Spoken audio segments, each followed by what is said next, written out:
ආයුබෝවන් දරුවනි. ඔන්න මම අද ඔයාලට කියලා දෙන්න යන්නේ ශිෂ්‍යත්ව විභාගයේ පළවෙනි පත්‍රයට එන ලස්සන ගණිත ගැටලුවක්. මේ ගණිත ගැටලුව අපි බලමු.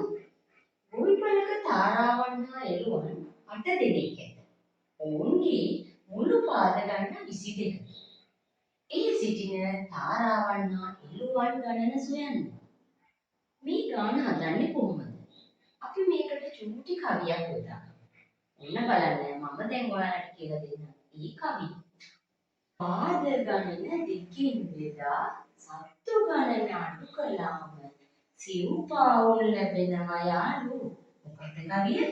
පාද ගණන දෙකින් බෙදා සත්තු ගණන අඩු කළාම සිව්පාවුල් ලැබෙනවා යාළු.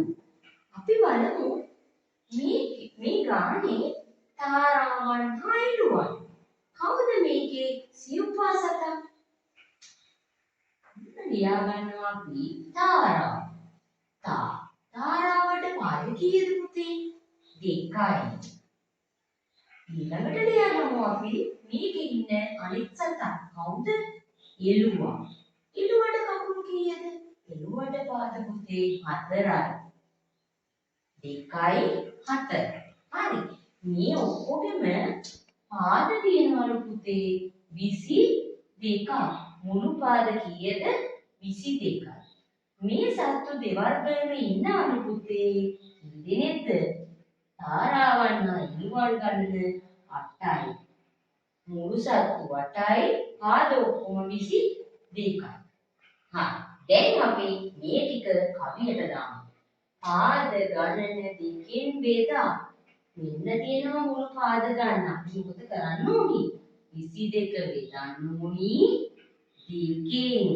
පාද ගණන දෙකෙන් බෙදා. මෙන්න බෙදමු. 2ට 2 1යි, දෙවරක් 1 2යි, දෙකෙන් 2ක් බිඳුවයි. මේ උඩ දෙක ගේනවා පල්ලෙහාට. 2ට 2 1යි, දෙවරක් 1 2යි, දෙකෙන් 2ක් බිඳුවයි. අපිට ආවා 11ක් උත්තරේ. පාද ගාන දෙකෙන් බෙදුවාම ආවා 11. ඔන්න පළවෙනි පදේ ආයි. පාද ගණන දෙකෙන් බෙදා. ඔන්න බෙදුවා. සත්තු ගණන අඩු කළාම කොහොමද සත්තු? මෙන්න ඉන්නවා සත්තු ඉන්නවා 8. සත්තු ගාන මොකද කරන්න කියන්නේ? අඩු කරන්න.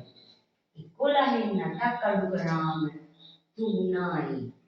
පාද ගණන දෙකෙන් බෙදා සත්තු ගණන අඩු කළාම කවුද පුතේ හම්බෙන්නේ?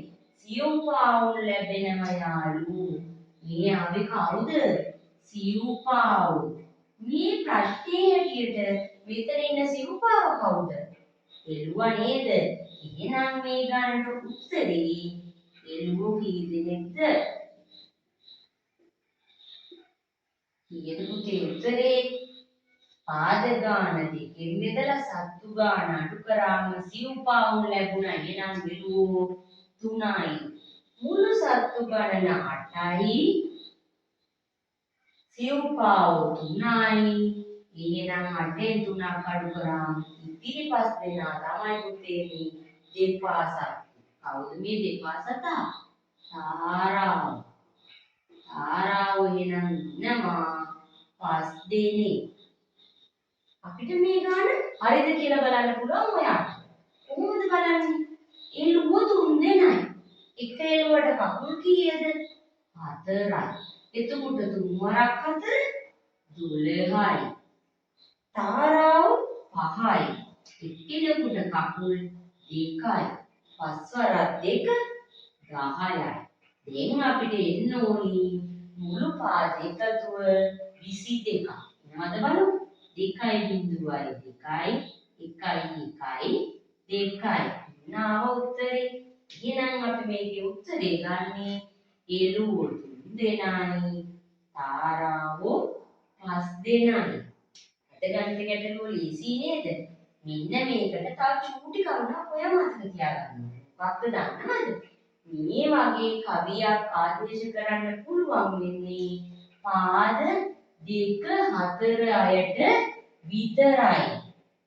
මේක රතගාලක මෝටර් රථ පාපැදි කියලා ඇහුවොත් පුළුවන්.